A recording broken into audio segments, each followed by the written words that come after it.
Hello, my name is Russ Milheim. I'm from the Direct. It's great to speak with you guys today. So nice to meet you. I've seen the first four episodes and I've really enjoyed it. Great job on the show. Oh, Oh, thanks, thank man. you.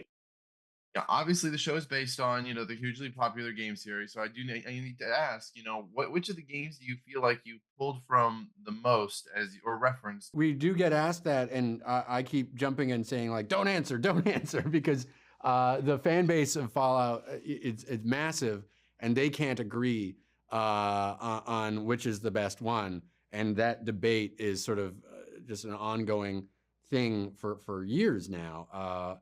And if we show our hand in either direction, I feel like we'll be favoring one faction of Fallout fan over another, whereas keeping them guessing is somehow more delicious to me as an asshole. No. I mean, I think that's the thing is we were pulling a little bit from all of the games, and because our show is set after the games, we wanted to be true to the mythology of all of the pre-existing games, with the exception of we could not commit to a single ending, right? Because like there are of any of the individual games, because of course there are multiple endings to each game, and to choose one would be to imply that some players' experience of the games was not actually like accurate. So we tried to allow for all of the possible endings of each game to be true, while creating a timeline that then our show exists after. Yeah, exploring the show gets to explore some of the mythology before the world is blown up, basically, Yeah. which isn't something that the game series gets to do too much of. What was it like expanding the series in that way, or the franchise mythology in that way? It was really exciting. Yeah. I think Go ahead. something that we were both intrigued by with the games is like, you're wandering through the wasteland and you're seeing all the detritus left behind by these mega corporations.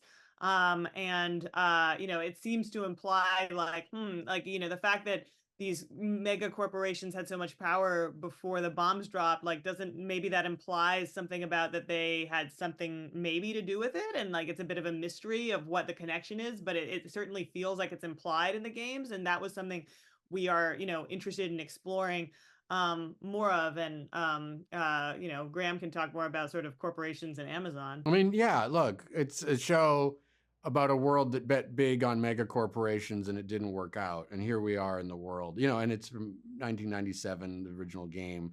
That attitude was very much in the air with Adbusters and of it all at that time. And here we are now adapting it for Amazon.com, which is, not lost on us, the absurdity of it all. And the deliciousness of it all in its own way. But that is the American paradox, I guess, is that we coexist with these non-human entities that are godlike in power, and yeah, hope it works out. In our fates. Yeah. Yeah. Now I have to ask about a potential season two. Do you guys have ideas of where the story can go, and how difficult do you think it's going to become trying to navigate that narrative as it continues, but trying to avoid whatever Fallout 5 will one day?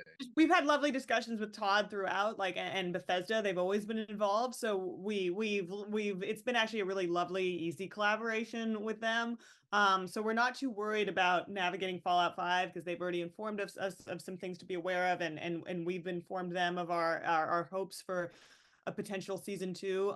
We do not have one yet. We're hoping to get one, because we certainly have so many things that we could not fit into 8 hours in season one that we really, really want to do. That was the hardest, I think, part of adapting all of this, was the fact that there's just like, like nonstop treasure in 25 years of Fallout games, and you want to bring everything to the screen, but you can't, because you can't do justice to all of it, right? So you don't want to do some shitty adaptation of like, a favorite element from the game, whether it be a creature or a faction, and just totally, breeze by it, and by bringing it into season one too briefly. So as a result, there's a lot of things we want to do in future seasons, and we'll just have to pray that we get a season two and beyond. And if we Yeah, I do, can we're only going to assume still that beat it'll happen. Fallout 5 to market. So, Well, I can only assume more will happen because season one is so well made, and I can't imagine fans won't enjoy it. So, thank you guys again for talking with me, and I look forward to the show getting released. Thanks, man. Thank you so much. Meet you. Thank you.